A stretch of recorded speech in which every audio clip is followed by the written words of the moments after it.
21 सड़क व पुल पर बोलने के लिए मौका दिया, उसके लिए बहुत बहुत धन्यवाद। मैं राजस्थान के लोकप्रिय मुख्यमंत्री अशोक जी गहलोत साहब का बहुत बहुत आभार व्यक्त करना चाहूँगा कि उन्होंने राजस्थान की जनता की भावनाओं को ध्यान में रखते हुए जिस प्रकार से 2021-22 का बजट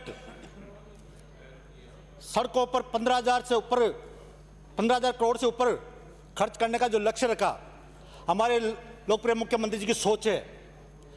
जिस देश और जिस प्रदेश की सड़कें मजबूत होती है वो देश और प्रदेश मजबूत होता है, और उसी को ध्यान में रखते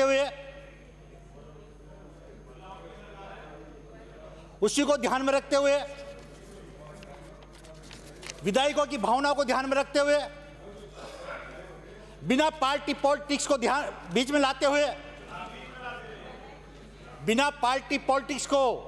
में लाते हुए शब्दों को सुनो शर्मा जी।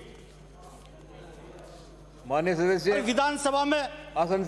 से आप उधर नहीं, इनवाइट मत करिए आप उनको।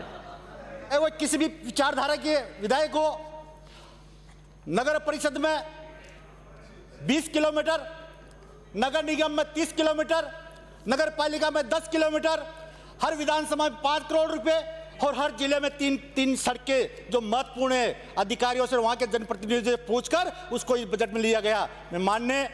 सभापति महोदय निवेदन करना चाहूंगा, मैं जिस विधानसभा से आता हूं उसी विधानसभा से मेरे साथी सम्मान्य मदन जी दिलावर 18 साल से विधायक रहे हैं, राजेंद्र जी राठौड़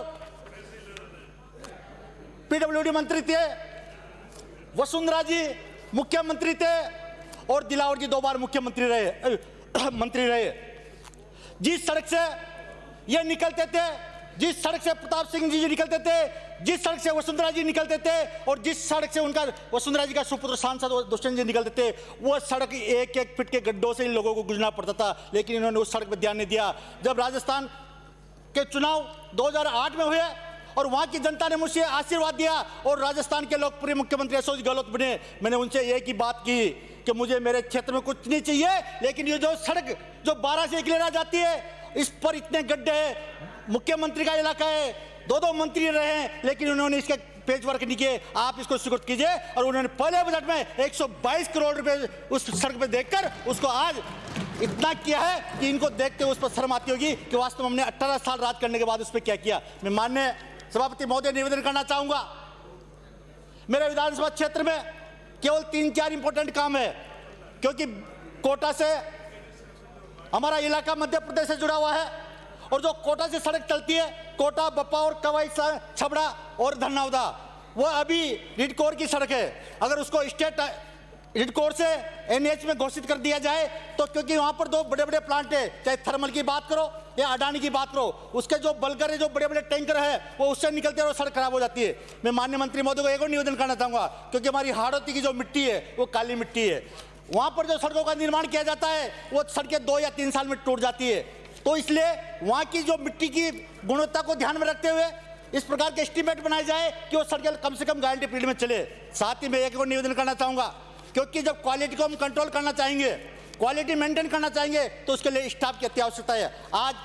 हर स्टाफ हर जगह एसी की पोस्ट भरी हुई है, एक्शन की पोस्ट भरी हुई है, लेकिन उसके नीचे काम करने वाला आईएन और जेईएन की पोस्ट भरी हुई नहीं है। इसलिए मेरा माननीय मंत्री महोदय से निवेदन है, क्वालिटी को कंट्रोल करने के लिए इन पोस्टों को भरा जाए। साथ ही मेरा एक और निवेदन है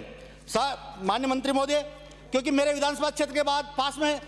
मेरी छोटी बहन निर्मला जी का विधानसभा क्षेत्र है, और दोनों के अटैचमेंट में एक छोटी 2 किलोमीटर की सड़क है, क्योंकि यहाँ के लोग मेरे विधानसभा में आते हैं, मेरे विधानसभा के लोग वहाँ से जाते हैं, लेकिन बरसात के समय में जो पार्वती नदी और एक डैम जो किशनपुरा का बंदा है, वहाँ पर एक रपट की अति आवश्यकता है, ताकि लोग चाहे वो बरसात निकलने के बाद उससे आवागमन का संसाधन हो सके, क्योंकि वहाँ का माल मेरे यहाँ बेचने आते हैं, मेरे यहाँ का माल वहाँ बेचने जाते हैं, दूध वहाँ का मेरे यहाँ आता है, मेरे यहाँ का दूध वहाँ जाता है, तो ये आवागमन के लिए वहाँ पर लोगों को परेशानी आती है, इसलिए उस पुलिया का निर्माण किया जाए। आपने